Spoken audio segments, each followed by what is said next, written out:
Hey guys, welcome to Vedhamurai. So இன்னைக்கான video பதிவுல என்ன மாதிரியான ஒரு ஆரோக்கிய தகவலை பத்தி பார்க்க போறோம் அப்படின்னு பாத்தீங்கன்னா, தப்பி தவறி இந்த 3 உணவுப் பொருட்களை நம்ம தவறுதலா கூட ஃப்ரிட்ஜ்ல வைக்கவே கூடாது. அது ஏன் தெரியுமா அப்படிங்கறத பத்தி தான் இந்த வீடியோல இன்னைக்கு நம்ம முழுமையா பார்க்க போறோம். சோ அது என்ன அப்படிங்கறத இன்னைக்கு நம்ம ஃப்ரெஷ்ஷா ஆரோக்கியமான தகவலா நம்ம பார்க்கலாம்.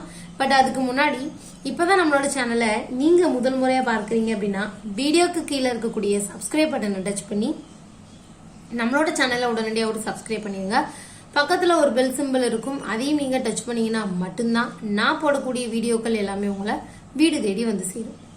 ஓகே, பொதுவாகவே உணவுப் பொருட்கள் மற்றும் ஸ்நாக்ஸ் என அனைத்தையுமே நம்ம ஃப்ரிட்ஜில் வச்சு பழகிட்டோம்.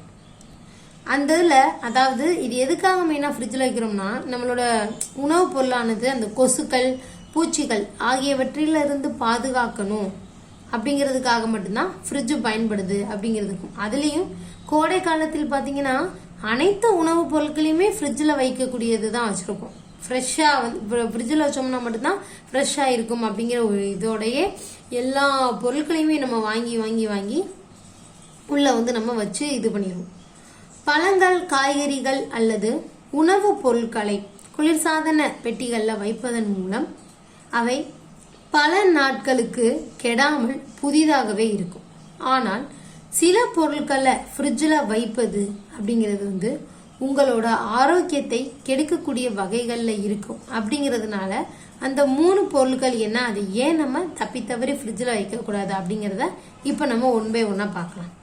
ஃபர்ஸ்ட்டு பிரெட் இருக்கு பார்த்தீங்களா, அந்த பிரெட்டை நம்ம ஃப்ரிட்ஜில் வைக்க தேவையே கிடையாது. ஏனெனில் பிரெட் அப்படிங்கிறது வந்து அரை வெப்ப நிலையிலேயே நன்றாக இருக்கும்.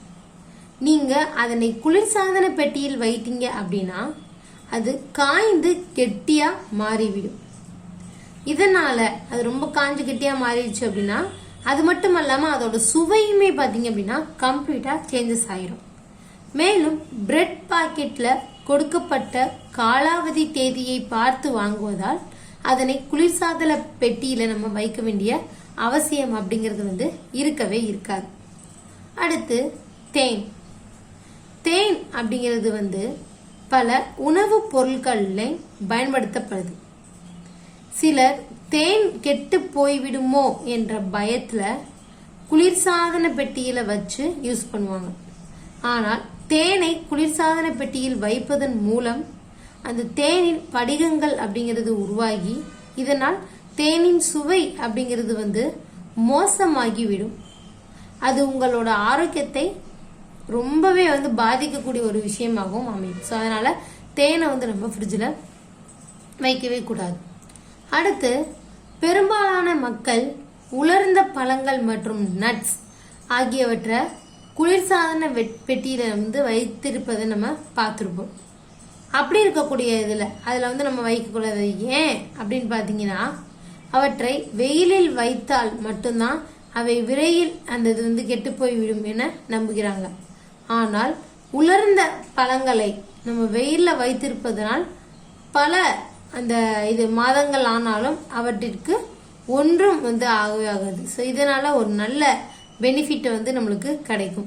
ஸோ அதனால பார்த்தீங்கன்னா இந்த மாதிரியான பொருட்களை தப்பி தவறி நீங்கள் உள்ளே வச்சிடக்கூடாது. அதே மாதிரி நம்ம எந்த ஒரு பொருளையும் வந்து குளிர்சாதன பெட்டியில் நம்ம வந்து இது பண்ணி வைக்கும்போது கண்டிப்பாக நம்மளோட அந்த இதில் குளிர்சாதன பெட்டியில் வைக்கும்போது நம்ம நிறைய பேர் வந்து உடலில் ஆரோக்கியமற்ற நிலை அப்படிங்கிறது தள்ளப்படும். ஸோ அந்த மாதிரி இருக்கக்கூடிய உணவுப் பொருட்களை தப்பி தவிர நம்ம ஃப்ரிட்ஜில் வச்சிடவே கூடாது.